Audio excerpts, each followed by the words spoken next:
Hello ખેડૂત મિત્રો, અમે 2 દિવસ પહેલા કપાનો વેપાર કર્યો હતો અને અમે વાડીથી ઘરે કપા આવે એટલે અમે બધો જોખીને જ નાખી કયા ખેતરમાંથી કેટલો આવ્યો એ જોવા હાટું અમે વજન કરીને ઘરમાં નાખતા.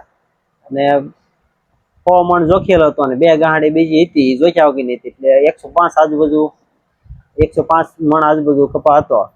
અને કપા જોખવા આવ્યા તેથી 90 મણ થયો. ને પછી શંકા ગઈ કે કઈક ફ્રોડ કર્યો છે આ લોકોએ, કારણ કે જોખેલો 100 મણ ઉપર હતો અને 90 મણ જ થયો.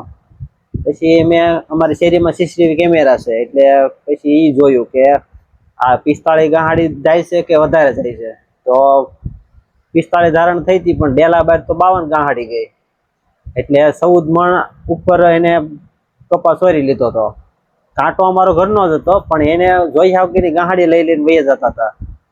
અને 2 જણા હતા પણ એકનું ધ્યાન ભટકાવી આમ તેમ કામ સીંધે અને એકનું ખ્યાલ ન હોય એ રીતે ગાંહડી લઈ લેતા હતા. એ રીતે એને કપાની ચોરી કરી હતી.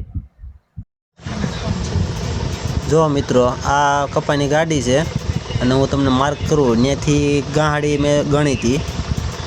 વ્હાઇટ શર્ટમાં છે એ ધર્મેશભાઈ પોતે છે અને જો એને પરસે ઓળવા મળ્યો છે અને બાજુમાં બેઠો છે એનો ભાગીદાર છે. મિત્રો, અમારે થોડી ભૂલ પડી ગઈ હતી. અમે આ બાઈકનો હિસાબ તો અમે લઈ લીધો પણ પોલીસને એને હવાલા કરવાની જરૂર હતી, એ અમે નથી કર્યા.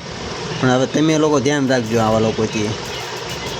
અને જો આ ધર્મેશ પોતે છે વ્હાઇટ શર્ટમાં, જો ક્લિયર મોઢું દેખાય છે, આનું ધ્યાન રાખજો તમે. જો મિત્રો, આ જે પૈસા કપાસ સોર્યો હતો એના બાકીનો હિસાબ અહીંયા દુકાનેમાં આપે છે. કેમેરા ચેક કર્યા ને ત્યારે બાકીના પૈસા તો ઘરે આપી દીધા હતા.